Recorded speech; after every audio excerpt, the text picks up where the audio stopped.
Our skin is our largest organ.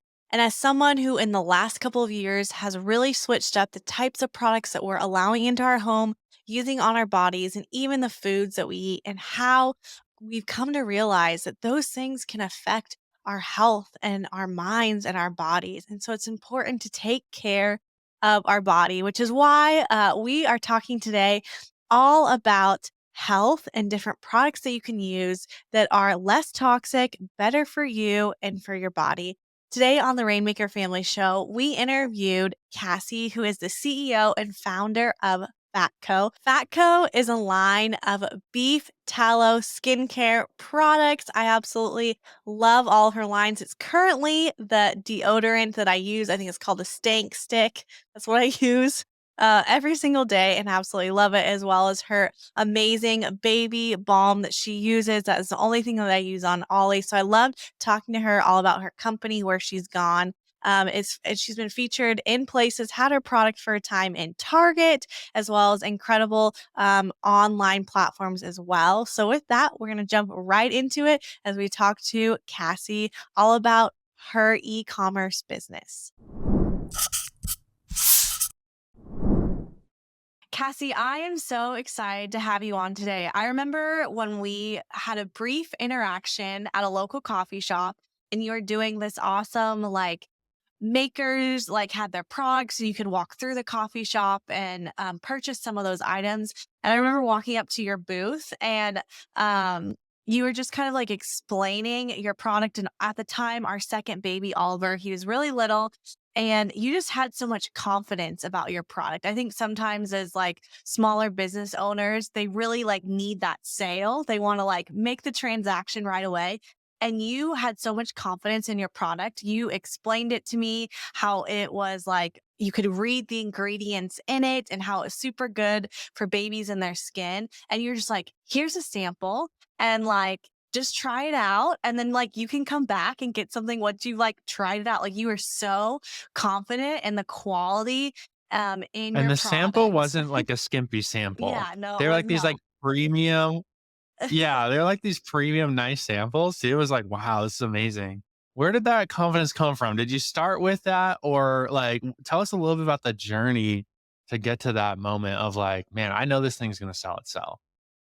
Yeah. So I don't know what you guys will do in the intro about like the brand, but we are making cow fat based skincare products, right? Very different from anything else in the industry. I've been doing this for going on 9 years. April will be our 9 year anniversary. I think throughout that time, I have recognized doing lots of like pop ups or trade shows that our products are not for everybody, right? Like vegans, vegetarians, people that are against using any kind of animal byproducts, these products are not going to be for them. So I think very early on, I kind of had to become okay with people either saying no thanks or like sometimes being really mean about it. And that, I had to get used to that really early on. But I also just know, like you guys, are products that help so many people. It's really easy to be confident in your products when you're making really kick ass products. Like, you know that they're great. You know that they're helping people.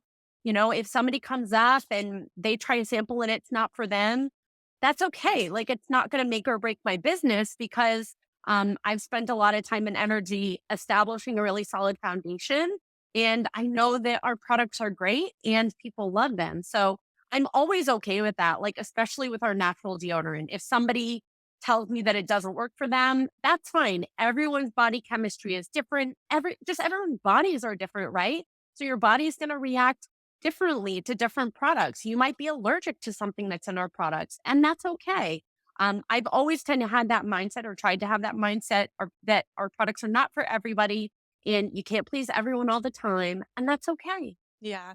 I'm remembering now, it was about Ollie had, like, cradle cap, Oh and you were yeah, like, that's right. "Use this, it'll totally help with it," and it did, and it's, like, the only, like, baby any cream thing that I use on him for, like, a diaper rash or whatever, like, it says, like, head to toe, And now I use your deodorant. It's like the deodorant that I use and it works for me. So I just love that you like suggested it and now I'm using it. But I would love to know what were like the beginnings like? How did like FatCo come about? Like what was your journey in starting this amazing company? Yeah, so we were actually originally called Fat Face Skincare.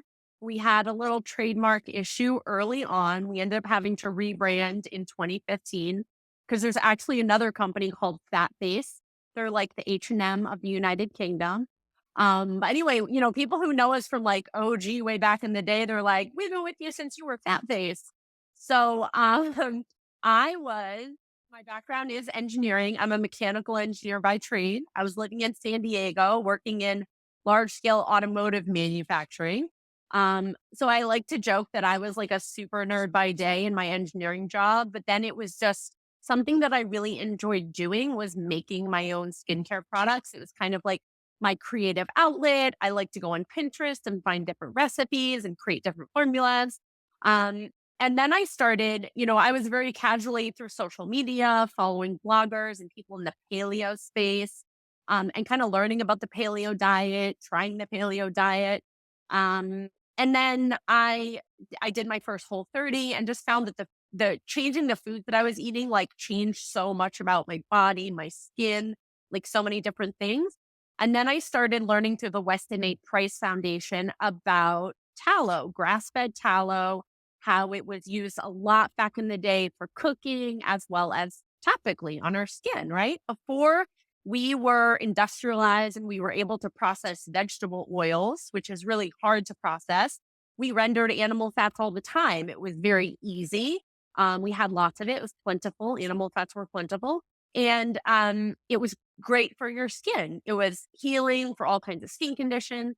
So I started integrating that into my recipes that I was making. And these products were incredible and sharing them with my friends and family. And at the time, I was going to be moving to a different place for personal reasons. And my girlfriend at the time was like, this is the business you should start. This is what you should do. You should start this company.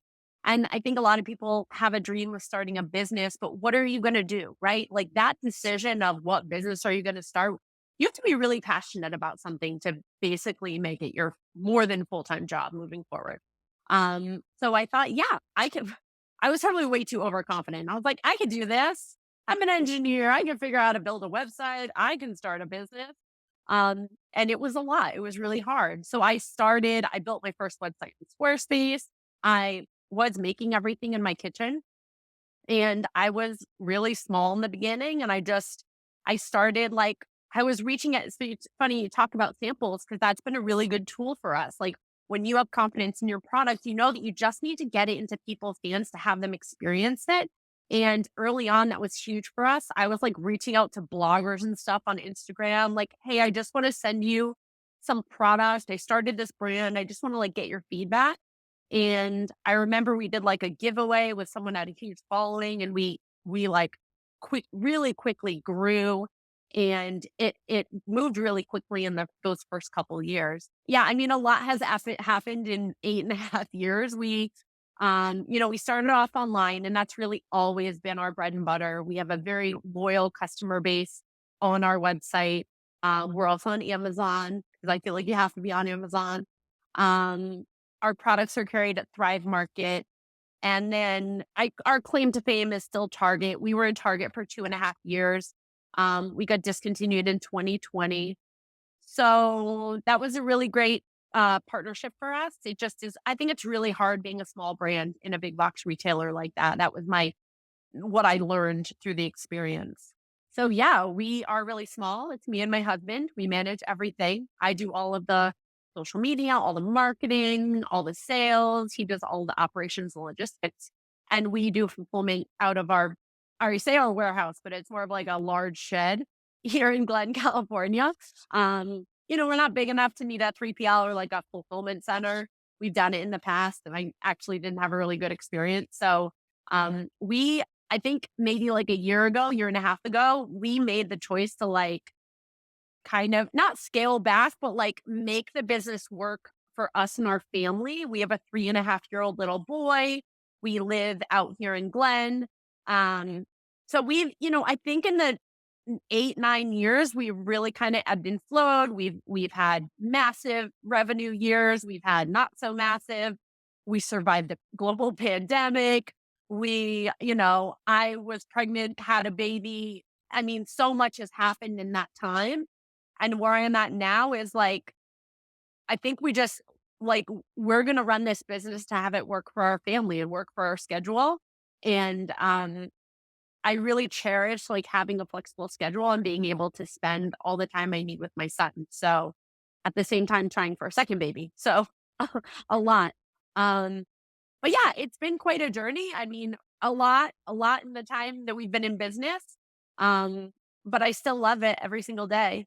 That's so powerful. I love how you are prioritizing family and lifestyle. It's a big thing we preach is not just financial freedom, but time freedom, and choosing to intentionally kind of, I mean, it could be huge, right?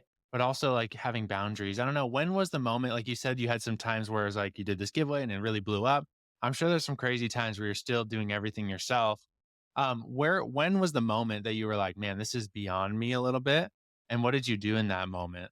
So we launched in April of 2014. And in those first 9 months, we did like $200,000 in revenue, which was mind blowing. I mean, for us being a brand who had like come from nothing, like I never raised money. And I think it was at that point I thought this could be something bigger. So I was living in Lake Tahoe at the time. We moved into because I was working out of my house, moved into a dedicated space, hired my first employee. In those first couple of years, we did a lot of really big, expensive trade shows like Natural Products Expo East and West and indie beauty shows.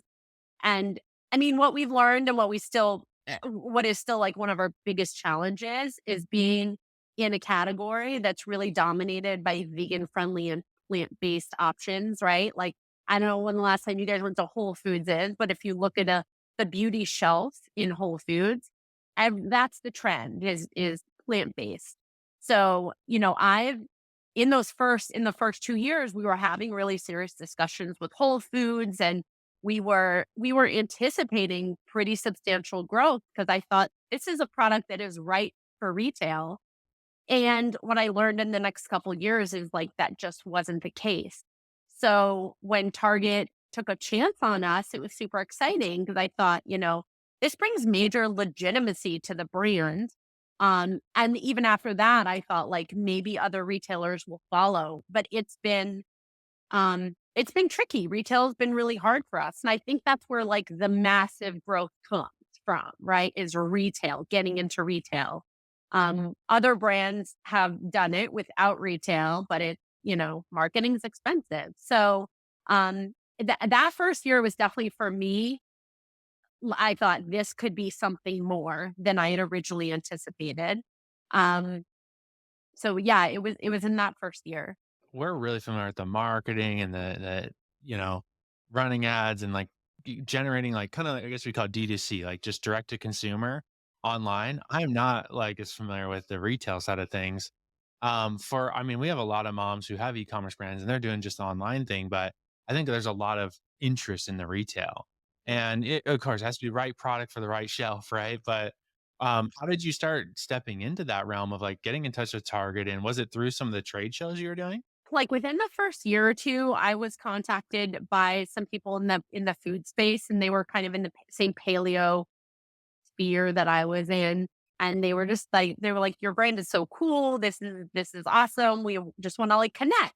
And they started telling me about trade shows. So Natural Products Expo West is in LA, in Anaheim every year in March, and Expo East is in Philly or something in September. These are the big trade shows that companies, mostly food and beverage, go to because they want to get noticed. They want to talk to buyers. And so we did that for the first couple years. I think we did that for 3 or 4 years. And Target noticed us at one of those trade shows. And then we also got chosen for, I think it was 2017. We were invited to go to Minneapolis and participate in it was like an accelerator program. And I think it was partly because Ashley, who was the buyer at the time, was thinking about bringing our brand in. And she was like, they should do this accelerator program. So she nominated us. But yeah, I mean, that's, I think getting into retail is it really expensive because you have to be going to those trade shows. You have to have a super jazzy booth. You have to be drawing that attention. And all of that stuff is not cheap. It's cumbersome. You got to travel there. You got to get lodging. You got to get flights. You got to, it's super exciting. Like I look back on that time and like it was so fun to go to those trade shows. I really looked forward to it. But it is something that in retrospect, I should have quit after 2 years. We kept going, trying to push on. But, I think that learning about those trends in the category took me a little bit too long. And I don't know. You can go both ways on it though, because some people will be like, "You got into Target though," and I'm like, "Well, yeah, but Steven and I really believe we always tell our students nothing is wasted. So Yeah. obviously, like, I know you're like, oh man, I should have pulled out earlier, but really nothing is wasted. And I hear you sharing. And from the very beginning, when we first started talking, you just said, like, we've chosen to like scale back right now with our season. And I think that that shows really maturity in your business as far as like your customer really well, your product, the lifestyle that you want to live, because scaling can take extra finances and people, and especially in the building phase, it is a lot of time. And so you and your husband can always scale FatCo, I believe, at any point when you're ready. So I think that's really like wise business advice to you guys are recognizing the Yeah. season that you're in and leaning into having those loyal customers like me, that like I'm now a loyal customer, and like leaning into that people, I think is,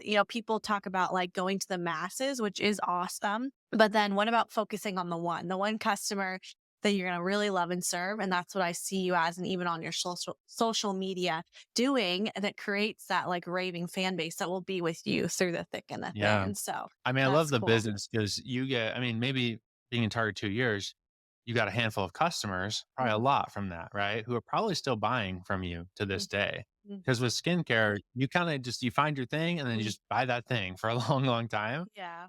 which I love. Like the lifetime value of a customer is really powerful. So I bet even the show, you'll have people be like, oh my gosh, I use Sharka. Like we Yeah. have that happen all the time. And it's so fun to see. So I love you're playing the long game. And I know we would love to talk a little bit about, because me and Chelsea, this is more of like us just being curious and Yeah. interested. We've been getting really into like looking at ingredients and like going down that rabbit hole And health and health. And I feel like you definitely carry, which I think is so, there's a couple different things. We call this like the scratch your own itch business, where it's like you had a problem, you look for the solution, you couldn't find it, so you created it. I think that's amazing. That's so awesome. But also, you did something. You're bringing kind of truth to an industry that Mhm. has a little bit of funk to it and lies, and even like fat itself kind of became the evil thing for a while, and it's making a comeback with people like you pioneering that. So I don't know. Talk to us a little bit about that for people that are, I don't know, they don't know some of the stuff about ingredients and like, you know, Yeah, like, why is that important, and how does yeah, that affect a mom and her kids and even, like, a business? oh, the baby thing is like a whole nother thing, right? So I had my son 3.5 years ago, and I obviously had access to these products, thank God, because when you start looking at baby products, you start reading ingredients on baby products, it is devastating, the stuff that is allowed to be put into baby products. Um, it's also like this conversation is one that I drove really hard in the beginning. And I think when you own a business and you operate it, you get to a point where you're like, yeah, but people follow me, like they know this because I've educated them on this already. But then, you're in reality, you're constantly getting new people finding you. So you really have to constantly be driving that message. And that's something I'm trying to do more consistently on social media is talk about the stuff, even though I know it and my longtime followers know it already because I drove it so hard. Um, so yes, everything in your skincare products matters. Your skin is your largest organ. It absorbs everything that you put onto it. I believe that if you can't read something or pronounce the ingredients, you should not be putting it on your skin. You wouldn't do that with the foods you eat. Well, maybe. I mean, there are some people who don't care about the foods that they put in their body.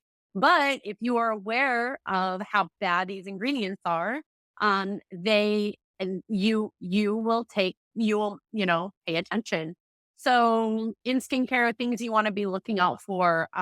Fragrance is my number one. I hate fragrance. It's really bad. It can be an endocrine disruptor. It can mess with your hormones.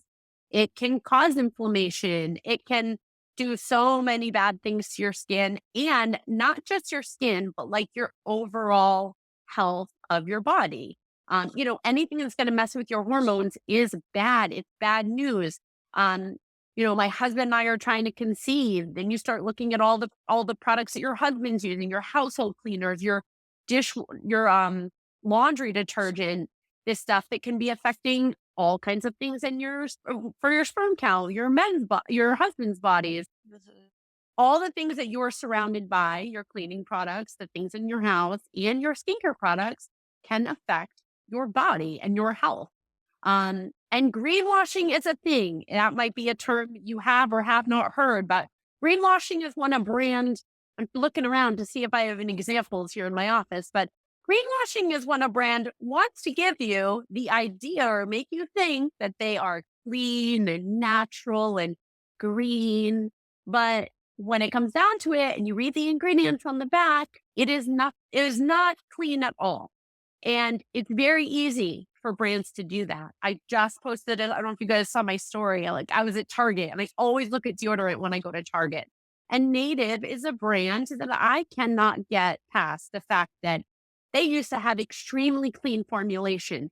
As a consumer, they earned your trust in that first year and a half. They were like, we're great, we're clean, our products are high quality, and we use all natural ingredients. And then they earned the consumer's trust. And then they got bought by a much larger company. And then they added fragrance to 95% of the SKUs on the shelf at Target have fragrance. Fragrance, again, is my number one, like, avoid it at all costs. And it's just so unfortunate that they earned your trust and then they flipped the switch. And they didn't tell you because they don't have to tell you. They don't have to let you know. But you see this brand on the shelf and you think, oh, Native, I can trust them. That's a good quality product. So greenwashing is a thing. I tell customers, stay vigilant. It is no one's responsibility but your own to know about the products that you're buying and the products that you're putting onto your body. You unfortunately cannot trust marketing. Don't even trust my marketing. Read the ingredient. You cannot trust marketing. You cannot trust what brands are trying to tell you. You have to make that determination on your own and be aware, be an educated consumer, and vote with your dollar. As you can tell, this gets me fired up, this subject. I love hearing that passion because it's so true. And like, again, Steven and I, like, especially this last year, reading more about ingredients, and I was just like, everything is bad. It's just like, She's just throwing away half the things. I'm like, wait, no, let's use it before. No, we've been slowly transitioning, yes, which is what I would recommend. Yeah. Don't just like, We have been for, it started with like some beauty stuff, and then Yep. it's household, and now food, Skincare. so you do it over Yep. time for Laundry. sure. Yeah. But I think why I'm also become so passionate about it. It's like, well, how does this relate to business, and it does, like, your hormone levels, and women and men, like, affect your productivity and how you show up for your family, which is number one, and how you show up for your employees and your business and have mental capacity and not brain fog. It affects everything. And so I think that's why Steve and I are trying to become more advocates for your health and where are you at, and taking mental breaks and breathing and like all of these things that we're like learning about. And I love that there are people like you on social media that are continuing to share that information, because that's how I learned so much. And no, you can't trust every influencer on social media. You need to do your own research. But I love that there is like this shifting, I feel like, that is happening in health and wholeness and products, that I think is really important. Yeah. We need to always understand in this influencer realm that, like, people are getting paid. They're getting paid to try to get you to buy a product. And unfortunately, you can't always trust. You can't always trust that. So, for us, like, I'd love to do a ton of influencer marketing, but it is really hard to find people. Like, my mentality on that has always been, I want people who are genuinely fans of our brand, genuinely fans of our products, actually use them. Those are the people I want backing our products, not just somebody that wrote me an email like, I have a lot of followers. I want to be an influencer for you. And it's hard to filter through that, you know? But I'm really, really adamant about filtering through that because I want genuine like fans of our brand. Yeah, Yeah. How that's did you cool. get to that place of like being okay with? Because I think, you know, especially women, like we want to be recognized, we want people to like us, and it's hard to take criticism, especially on the internet. How did you come to a place where you are now where you're like, no, I'm not just going to give it to any influencer to make me money. I want the people who legit use it, who know that it's good. How did you come to that place of that like confidence in your product and in your mission? I mean, this is kind of like an easy answer, but I think I've always been that way. Like, I've always been the type of woman who was like, oh, I can't do it. If you get out of my way, I'm going to do it. Like, I've always kind of had that mentality and I've just carried that into my business. But I also think it comes from a place of like having integrity. Like, you could be native and you could have no integrity and you just be like, yeah, whatever makes me a lot of money, right? Anybody can do that. But I feel like it's something that's really important to be a person of integrity that like, you know, that's just important to me. You kind of brought it up a little bit, but I think this would be powerful for our community to hear from you because we have a lot of moms sometimes who are they kind of do something for a season and then it kind of becomes a little bit of their identity. Like you're the soap maker, you're in the kitchen, you're doing the thing, right? And I don't know, I don't think you're making this like I don't think you're making everything anymore yourself. That'd be my guess. But you were at the makers thing handing out samples. So you built a big business, but you've kept these elements of relational smallness that Yeah. make it such a powerful brand. Like it's your face on Instagram, it's you answering a DM sometimes. Like it's you handing a sample sometimes, maybe not all the times. So how do you protect that how do you shift your identity, I guess, and level up from I am the person who does everything to now I need to leverage a team. I need to, build something that's a little beyond me. Talk to that a little bit because I think sometimes that transition can be really hard for Mhm. people to go from like, this is what I do to like, this is what I don't know. It's like a role change. That's been quite an evolution for me. So in the beginning, it was just me, right? And then we moved into a space. I had one employee. I've never had like an extensive team, but when you start doing like in the first couple of years, I had an employee. We were doing really big trade shows. We got into Target. Like I think people have this perception of even now, like we have a really nice website. I think people reach out and they're like, "Can you put me in touch with who does your marketing?" And like, that's me. That I think people have this perception that like we're this really big brand.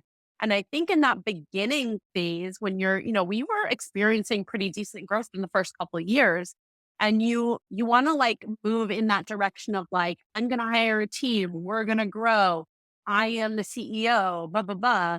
But then, the next year there's a pandemic and you get discontinued from Target and like you have to figure your way out through that. And, um, for me, like a year and a half ago or so, or 2 years ago, our revenues were struggling right after COVID. And we made this decision to move back here. And it was it was lifestyle. It was a decision to support our lifestyle, but it was also somewhat revenue driven.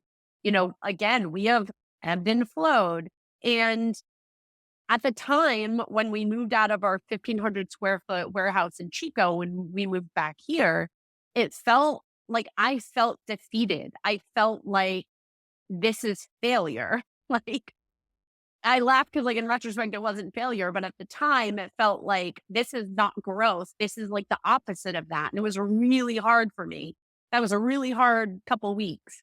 Um, but now looking back on it, it was actually for the best. And I love what we created.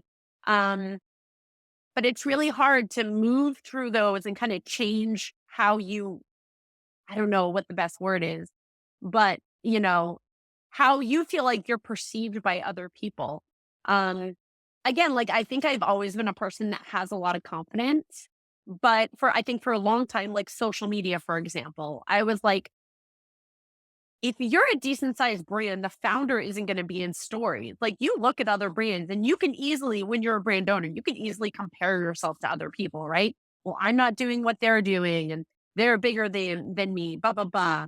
But you cannot do that. It will destroy your mental health trying to compare your business to where other people are at because you do not know their situation. And I got to a point where I was, I thought, I think that people shop in small businesses because they do want to connect. They want to connect with the owner or people that are working the day to day. And for us, that's really good. Like customers love to see, it sounds so conceited. They love to see me on social media. But I think that it's because they're like, yes, you're real. You're a real person. You call the phone number, you talk to me, you write an email, you talk to me.